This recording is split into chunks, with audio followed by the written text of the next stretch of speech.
Et au Luxembourg, évidemment, on a eu la chance d'avoir une croissance économique beaucoup plus élevée que dans les autres pays de l'Union européenne, c'est-à-dire aux alentours de 4, ou même entre 4 et 5 et 6, et même 7% par année. Quand on n'a pas un résultat dans une tripartite, il faut quand même diriger le pays, il faut quand même prendre des décisions. On ne peut pas se cacher derrière une tripartite. Et ça, je reproche à cette majorité, au gouvernement Juncker et Asselborn, qu'ils se cachent derrière les partenaires sociaux, qu'ils se cachent derrière la tripartite et qu'ils n'ont pas le courage ou bien ils n'ont pas de terrain d'entente pour prendre des décisions. La tripartite est un élément essentiel qui caractérise le modèle économique luxembourgeois. Moi, je dirais plutôt que nous, en tant que Luxembourg, on a totalement besoin de la main-d'œuvre déjà. Sans la main-d'œuvre étrangère, on pourrait mettre la clé en dessous de la porte. On le sait, tout le monde le sait, mais personne ne veut en discuter d'une façon offensive. Moi, je pense honnêtement qu'il faudra agir sur les grands blocs de dépenses de l'État. C'est la réforme des pensions, c'est sur les prestations sociales où il faudrait faire certains ajustements. Elle est où votre liste pour réaliser les économies au niveau des dépenses de l'État? Où est-ce qu'il faut mettre les crayons rouges? Les dépenses de fonctionnement, encore que les efforts qui avaient été entrepris par le gouvernement ont été médiocres. Je crois que l'opposition et la majorité sont d'accord qu'il faudrait faire des réformes structurelles. On parle de la réforme des pensions, comme vous l'avez dit. Je crois que là, on trouve au niveau politique une unanimité. J'ai entendu M. Hagen, j'ai entendu M. Roth, qui tous les deux ont insisté sur la nécessité de réformes structurelles. Alors pour moi, c'est clair, ni M. Hagen ni M. Roth vont voter ce budget pour 2012. Comment est-ce qu'on peut se mettre ici devant un public qui a quand même averti, dire on va maintenant faire des réformes, il faut ceci ou cela, mais on ne fait rien du tout.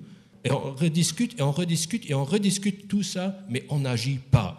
Mais quand on ne veut pas agir, alors il ne faut pas se mettre au gouvernement. Je me rappelle encore très bien que dans les années fastes, vous avez toujours critiqué que le gouvernement n'allait pas suffisamment distribuer de l'argent aux citoyens. Une mesure qui serait très propice à moyen terme pour l'assainissement du budget d'État et la réduction de la dette serait par exemple de discuter sur l'ajustement des pensions.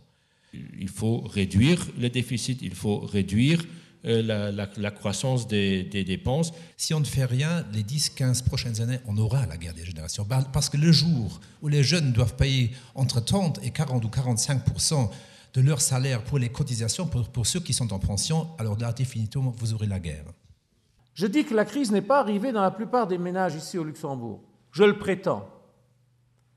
Mais ceux qui ont perdu leur emploi et qui ne le retrouvent pas, qu'ils habitent ici ou de l'autre côté de la frontière, eux, ils ont un gros problème.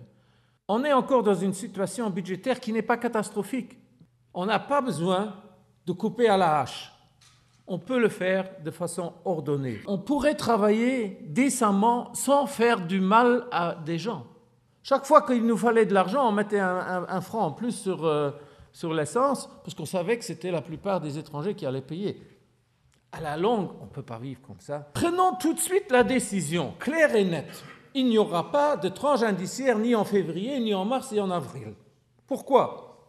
Parce que c'est impensable. C'est impensable.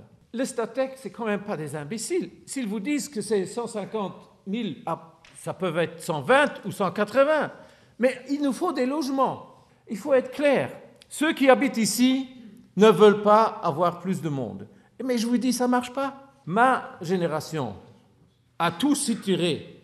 Nous, beaucoup d'entre vous, soutirés de la grande région. On a pris les frontaliers, ces gens viennent travailler ici dans l'âge où ils ne sont pas tellement malades, ils ne sont pas vieux, et on n'a pas payé pour la formation. Ce pays peut faire la différence dans l'encadrement des entreprises. Et ce n'est pas uniquement pour les entreprises étrangères, c'est aussi pour les entreprises qui sont ici. Hier, il y en a un qui m'a dit « Il a tourné en rond pendant 1 an pour avoir un compte en banque ici au Luxembourg. » 1 an, et c'est un type très connu. Enfin, il n'est pas connu ici, mais il est connu ailleurs. Prenez l'innovation, la recherche. C'est l'un des seuls instruments d'aide que nous avons. Ce qui nous manque, c'est les VC. On en a 1 ou 2, et alors que tout le monde croit que le Luxembourg est le paradis pour l'investissement, eh bien non.